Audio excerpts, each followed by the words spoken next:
Yo, what's up, my peoples? New generation, lit nation. Uh, I've been reading this book. What up, Juice? I've been reading this book since I'm 26, right? It's called Think and Grow Rich, right? So, I like to tell people, because I'm 31 now. I like to tell people that 5 years old. Because when I first read this book for the first time, I'm reading it again and again and again. When I read it for the first time, that's when I finally woke up and I realized the error in my ways. And hold on a second.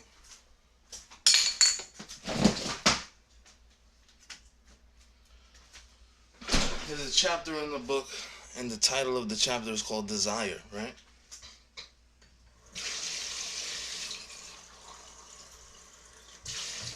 So, in the book, when he talks about desire, which, when it comes to desire, a lot of people out there have none, and then some people, they put the desires are in the wrong place, you know?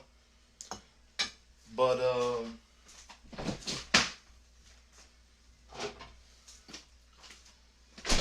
this book, Think and Grow Rich, is about this guy, Napoleon Hill, who at the time was like a journalist, right?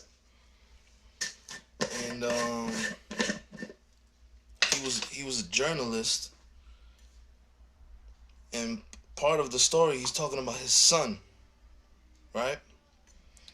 And his son was born with no ears. They even told him that his son had no like hole in his skull, so they said he was gonna be, deaf and mute. And back then, in the early 1900s, if that was the case for you, you were pretty much, done for. They pretty much put you in a home and that's it, and you never would be anything, right? But Napoleon Hill, in his research of this, in his research of success, he started learning that, you could decide your reality. So, on the low, right, when the doctors told him that his son would be deaf and mute, he never accepted it. He kept it on the low, though. He never accepted it. His kid started to walk, started to crawl. Then he started noticing the kid could hear a little bit, you know what I mean? So when he saw that, he put it in the kid's head.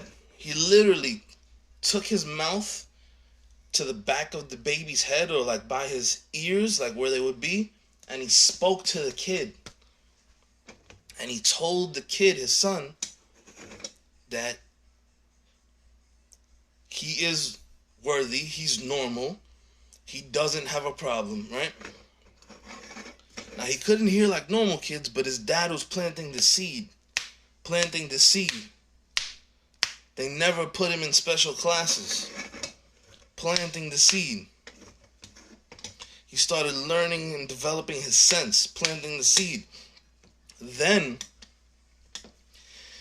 they discovered he liked the music, right? And then they learned about this thing where the vibrations of the sound could travel through the bone and this, that, the other, right? So, moving forward, right? The kid's living a good life, but he still has, hearing issues. He attempted to do a hearing aid one time and it didn't work, right? He attempted to do a hearing aid one time and it didn't work. And then another company hit him up. They sent him a hearing aid. And fucking boom, it worked. The hearing aid worked. So what did the kid do? What did Napoleon Hill's son do? He ended up writing a letter to the company about how they helped him start to hear, right? And then the company invited him to go to the factory to see how they make the fucking hearing aids. So, dude goes to the factory, right? He's so impressed. The people of the company are so impressed with Napoleon Hill's son. Napoleon Hill's son has an idea and he plants a seed. He said, listen, let me tell my story. Let me tell my story about how I could not hear before and I could hear now. Let me be the spokesperson for this company. So, ending the whole point here is the kid was born. He could not hear. The world and society was ready to throw him out. His father didn't give up. Napoleon Hill did not give up. He planted the seed in his mind, telling him that he could do it. He could have a full life, right? So he went from being deaf and mute as a baby and being institutionalized and probably being deaf and mute his whole life, right? To fast forward, right? He became a millionaire spokesperson of this hearing aid company. Okay. So my point is, there's something that he says in this book right here, right? He says,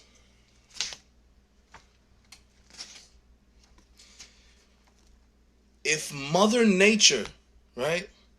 If Mother Nature bends to the will of desire, what does that mean?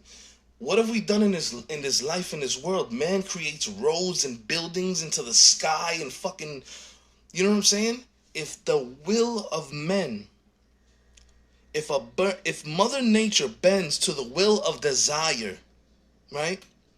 It is logical that mere men, is it logical that mere men can defeat a burning desire? If a burning desire can bend Mother Nature, right? If we could build a tunnel through a damn mountain, is it logical that a mere man could stop you from your burning desire? No. So my point is this. My point here is this today. I'm talking about desire, right? If you have faith and you move forward to a goal with a burning desire, nothing can stop you. Now look, here's the truth. This, let me get back to reality real quick, right? If you're 5'5", 160 pounds wet, I'm sorry. You're not going to be LeBron James. You're not going to be fucking Aaron Judge. You know what I mean? But you could be the coach. You could be a commentator. You could be a journalist. You could be an agent. Follow me?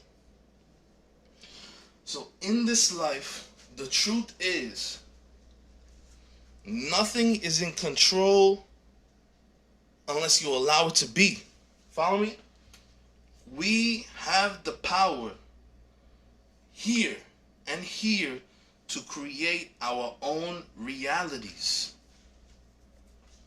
Do not let the world tell you how you're supposed to feel. Do not let the world tell you that you can't. Because the truth is, 1 + 1 = 2. It always will. So, if you have faith, right? If you have the burning desire, right? And you have a clear vision, the world is yours, my friends. New Generation Lit Nation. Today's message is all about desire.